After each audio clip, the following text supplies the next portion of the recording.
From churches to popular music festivals, we are seeing more and more vaccine requirements popping up all across Metro Atlanta, with no sign yet that our surge in COVID cases is slowing down. Brittany Klein-Peter now kicks off our team coverage as DeKalb County and a church tells its parishioners no vaccine, no service for you.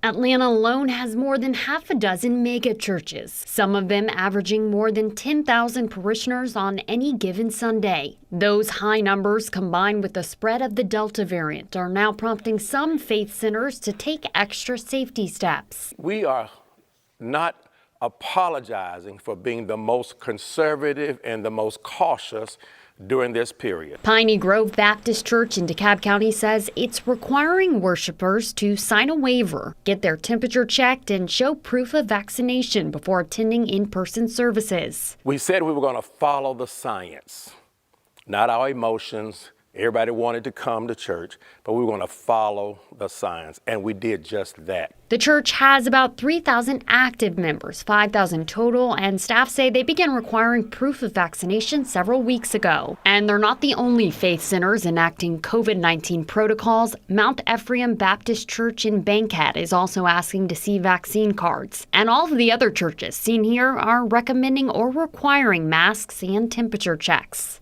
Congregations and their leaders are at a very difficult place right now because most of us, we want to be welcoming and open to visitors or even our own members in our congregations. The Masonic CHIP program uses modern police-approved techniques to create a child identification kit. And we take fingerprints.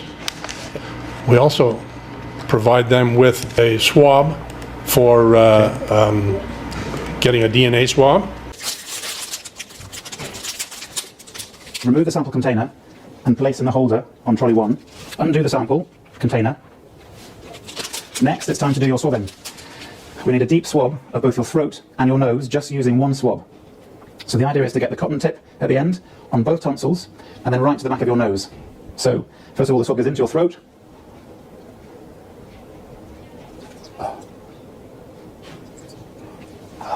First on one side and then the other. If it's a properly taken swab, you should gag.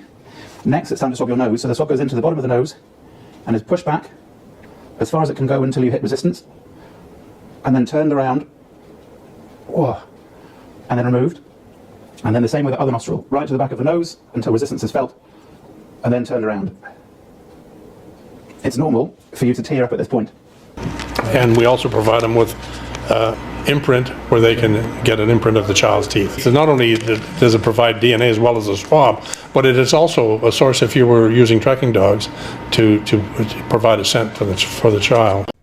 The surge in COVID cases in Marion County is causing at least one church to make some changes as well. More precautions starting now to keep their families safe.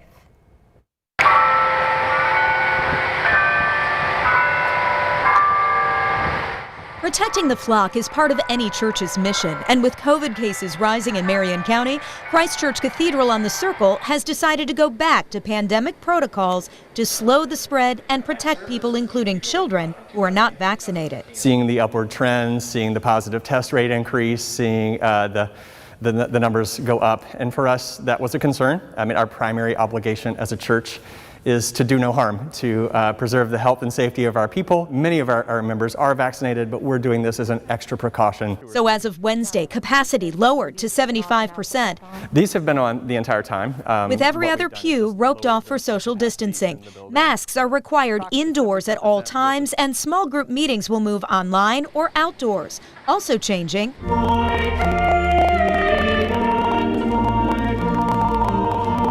Sunday services will be a bit quieter. No singing for the congregation. We will have a small group, a quartet of our choir that will lead. The congregation will refrain from singing for the next few weeks. We know that one of the highest risk COVID activities is indoor congregant singing. So this is just an additional way that we can care for and love each other. Welcome to a mini teaching on why no churches should be 501c3. They say 501c3 tax exemption. Real simple, that puts you underneath their jurisdiction, okay? And the government does not own the church, okay? We already are exempt, okay? And by IRS law, we're already exempt. No one needs to ask. You can look that up yourself. But let's talk about what Jesus said on this subject. Matthew 22:17. Tell us therefore, what thinkest thou? Is it lawful to give tribute unto Caesar or not? But Jesus perceived their wickedness and said, Why tempt ye me, ye hypocrites? Shew me the tribute money, which had Caesar's face on there too, by the way. And Caesar called himself a god. That's what was on the little coin, okay? And who had it, by the way? The Pharisees. That's another message. Shew me the tribute money, and they brought unto him a penny, and he said unto them, Whose is this image and superscription? They said unto him, Caesar's. He saith unto them, Render therefore unto Caesar the things that are Caesar's. Okay, and here it is, here's the part. And unto God the things that are God's. Render unto God the things that are. One question, who owns the church? Caesar or God? Who owns the church? American government or God? God owns the church, not the government. Therefore, render under God what is God's. Render the church under God, not the church under the government. Okay, the government is to serve the people and execute vengeance upon the workers of evil, Romans 13, and not to be our Lord. Okay, so no church should be 501c3. Today, the First Presidency of the Church of Jesus Christ of Latter-day Saints sent a message to its members around the world, urging them to wear face masks in public meetings where social distancing is not possible, and if they can, to get a COVID-19 vaccine. Part of that message reads, quote, "We find ourselves fighting a war against the ravages of COVID-19 and its variants, an unrelenting pandemic. We want to do all we can to limit the spread of these viruses. We know that protection from the diseases they cause can only be achieved by immunizing a very high percentage of the population. Available vaccines have proven to be both safe and effective," end quote.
Bye.